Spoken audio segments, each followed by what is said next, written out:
why was Ayodhya amazing? So in for the for the purposes of this slide, I have kept it to a few limited points, because if I went into it, then there are more than 300 pages to explain the amazingness of Ayodhya. I do suggest you all buy your copy of Amazing Ayodhya to know in detail why was Ayodhya amazing. I'm going to take a few parts and explain it to you. So one of the reasons Ayodhya is amazing is because of its antiquity. And what do we mean by antiquity? By antiquity, we mean, when was Ayodhya established? Who established Ayodhya? And what was it all about? So in the Valmiki Ramayana itself, and by the way, as I'm talking, these are given in my book. So if anybody wants, they can take it up and read it. And I haven't put these shloks and these images because it already exists in this book, and the whole book is replete with pages and diagrams and all of that. So who established Ayodhya? And a lot of people do not actually know how ancient Ayodhya is. And just to give you a hint, Ayodhya is considered the cradle of human civilization as per the Hindus. And why is it considered the cradle of human civilization? So the reason is, Ayodhya nam nagri tatra asit lok vishruta Manuna Manav Indren Ya Puri Nirmata Swayam. So what does this mean? So Ayodhya नाम की नगरी, मनु जो मानवों में इंद्र थे, उन्होंने इस पुरी का निर्माण किया. अब मनु कौन थे? Anybody who is familiar with Hindu scriptures know Manu is the first man. And what do you mean by the first man? So Manu used to be a title, and he is considered to be the progenitor of human species. And what is the progenitor of human species? Meaning he is the first man. So we all know that creation and dissolution is cyclical. मतलब ये आते जाते रहते हैं. That's why we have मनमंत्र. So हर एक मनु का एक मनमंत्र होता है. So अभी जिस हम कल्प में हैं उसमें approximately 14 मनमंत्र हैं. 6 मनु आ चुके हैं, हम 7वें मनु पे हैं. So ये 7वें मनु हैं. ये मनु जो है ये सूर्य देव के पुत्र हैं. सूर्य देव का क्या नाम है? सूर्य देव का नाम है विवस्वन. ये मनु विवस्वत मनु है. एंड विवस्वत मनु ने इस पुरी की रचना की थी. अच्छा, अब क्वेश्चन है कि विवस्वत मनु कौन है और विवस्वत मनु की इंपॉर्टेंस क्या है? तो हमारे यहाँ जब भी आप कोई संकल्प श्लोक लेते हैं, तो संकल्प श्लोक में, वो भी मैंने दिया हुआ है, आप किसी भी पंडित जी से पूछ लीजिएगा, you don't need to rely on me. तो संकल्प श्लोक जो होता है उसमें हमेशा विवस्वत मनमंत्रे होता है. जैसे कहेंगे ओम विष्णु विष्णु विष्णु, उसके बाद आगे आगे जाएंगे, उसके बाद कहेंगे श्री श्वेत वराह कल्पे विवस्वत मनमंत्रे अष्टाविंशत में कलियुगे प्रथम चरणे. you must have heard this, right? So उसमें हमेशा वो मनु जी का नाम लेते हैं. और मनु जी का जो मनु जी की महिमा सिर्फ वहीं से नहीं आती है. मनु जी की और भी महिमा है. मनु जी के बारे में भगवान श्री कृष्ण ने गीता में भी लिखा है. मनु जी का वर्णन हर जगह है. So this is the importance of Ayodhya. This is how antique it is, right? So, भगवान जी श्री कृष्ण जी मनु के बारे में क्या कहते हैं? तो वो कहते हैं, and this is in the 4th chapter of the Bhagavad Gita, and this is the first shlok. So he says, imam vivasvate yogam proktavan aham avyam vivaswan manave praha manurikshva kwe bravit. So what this means is, this means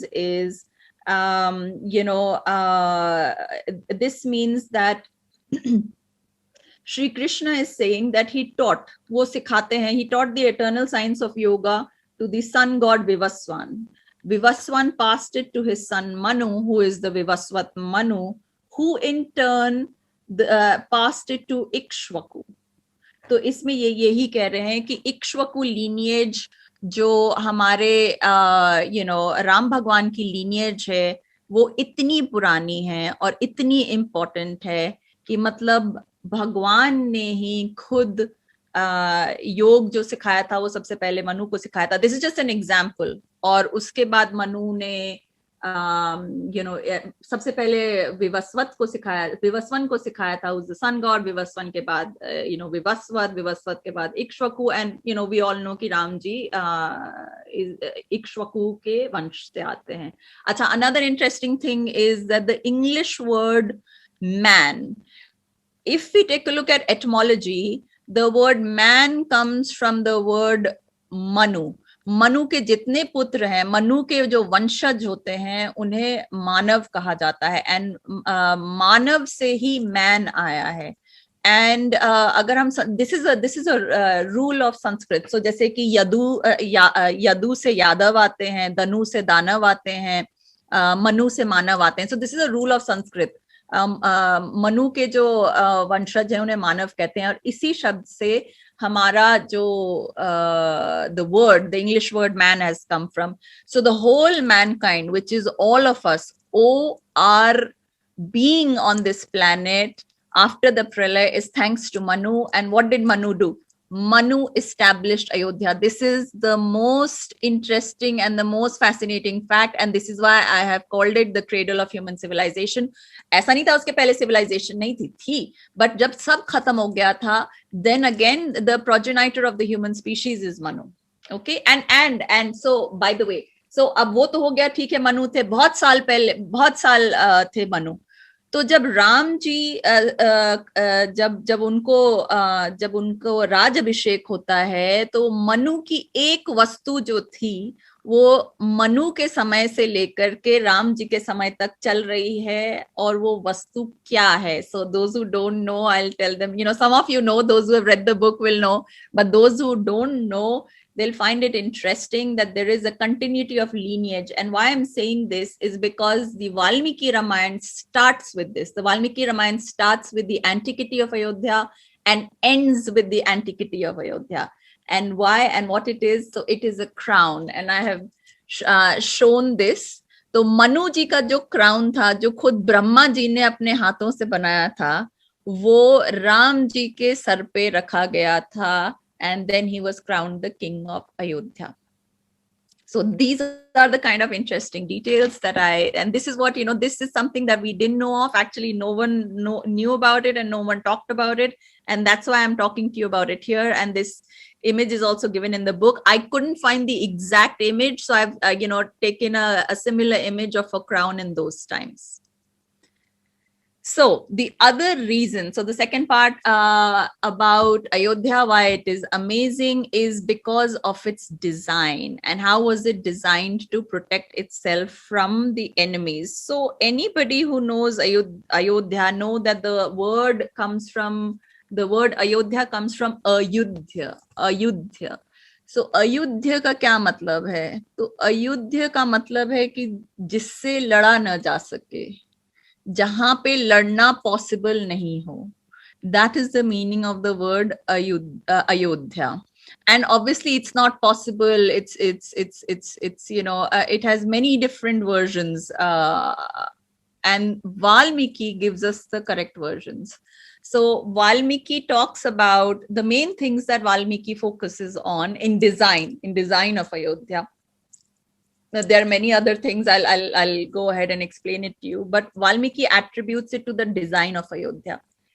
Valmiki says, and in the design of Ayodhya, Valmiki focuses on two things. He focuses on a moat of Ayodhya, which is there.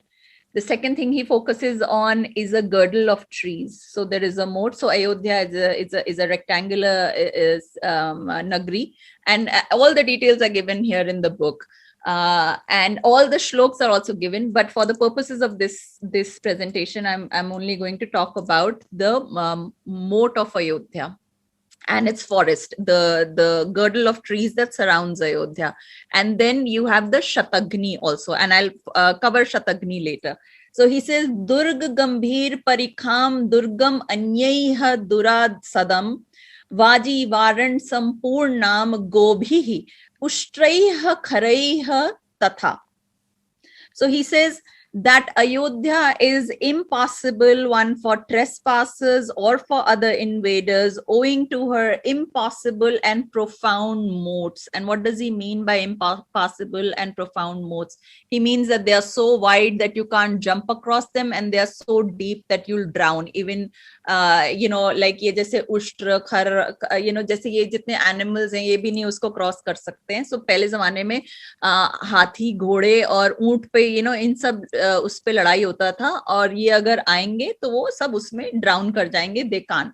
And this is again a design system that we see in ancient Hindu civilization. Also in other civilizations they have copied it. So I don't know if you guys can see it. Here is a moat of Angkor Wat. So Angkor Wat is one of the biggest and the largest temple complexes in the world, and I hope you can see. I'm trying to get it as close. So this is the moat of Angkor Wat.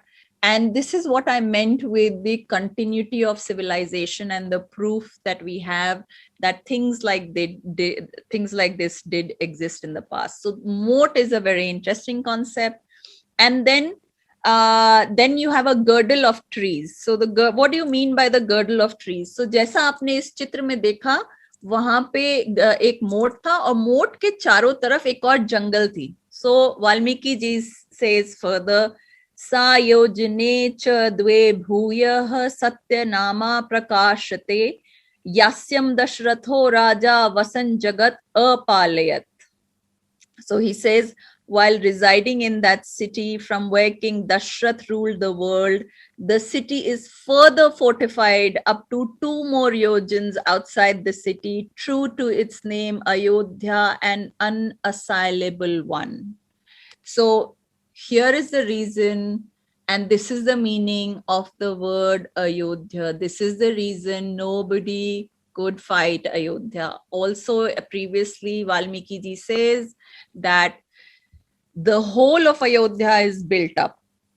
तो अगर कोई अंदर आता भी है, पूरी city built up है, पूरी नगर ठीक है, फार्म्स वगैरह हैं, गार्डन्स हैं, बट जनरली अगर बड़ी आर्मी आती है कॉन्कर करने के लिए, तो the big army needs a place to fight, and that is not possible in Ayodhya because it is totally built up. So I hope another mystery is solved in the minds of people, how the word Ayodhya has come, what it means, and this is given in my book in absolute detail in chapter 14, which is part 3 of the book. So now we know how Ayodhya was designed to protect itself from the enemies, but this is only a part of the show. Let's move further and see what they say.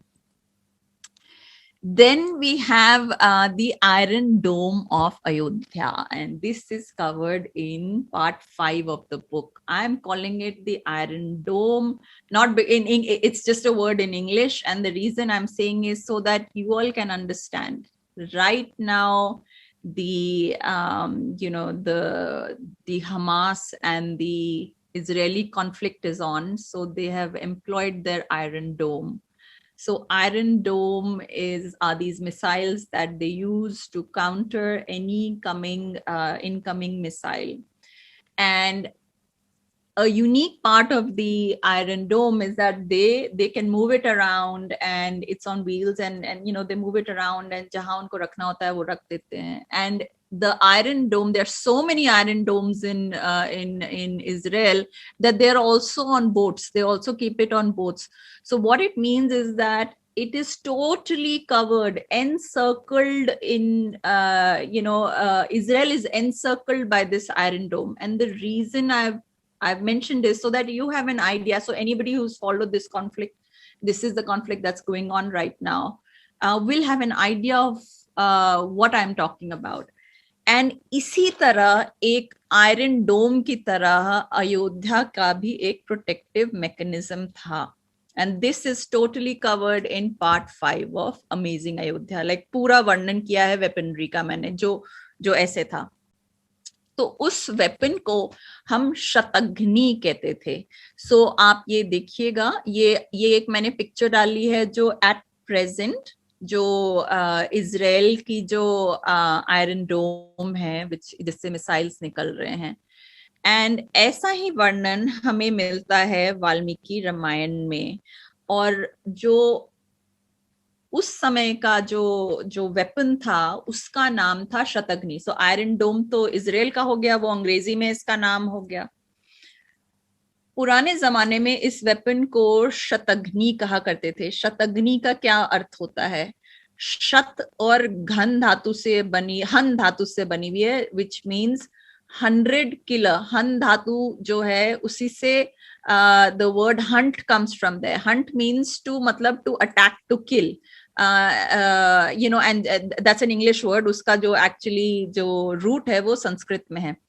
100 killer is called शतघ्नि. और इस पूरी इस weaponry की मैंने पूरी तरह से description दी है अपनी बुक में, आप लोग देखिएगा. So I think part 5, that is the part 5 of my book, and I have tried to even make an example of that missile which can not be seen so clearly, but I'll put it closer.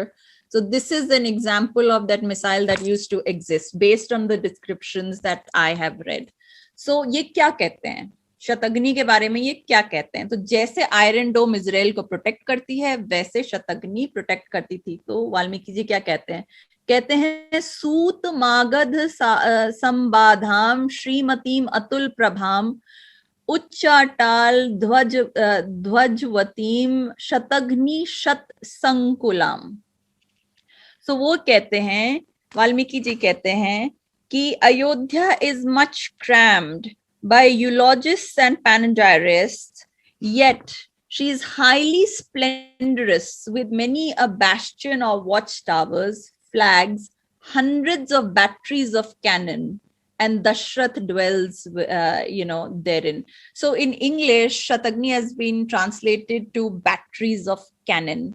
And so this, but the actual working of a Shatagni is exactly like the Iron Dome, and the whole of Ayodhya is surrounded by this. And why I'm saying surrounded by this is in earlier times, the walls of everybody used to live in a fortified complex. So they had a whole rampart surrounding the whole district. And on that rampart, so if anybody is entering or even living inside Ayodhya, they know that on the ramparts with थोड़े distances पे ये शतघ्नि रखी हुई है. Hundreds of them are on the ramparts, and शतघ्नि itself means a killer of hundreds. And why he's mentioning it is because it's very much in your eye. It's there. You can see. जब भी आओ चलो तो देखो शतघ्नि दिखा है, एक इधर, एक उधर, एक इधर. So you see how well it is fortified, and this is one of the reasons it is called Ayodhya. That means Ayodhya.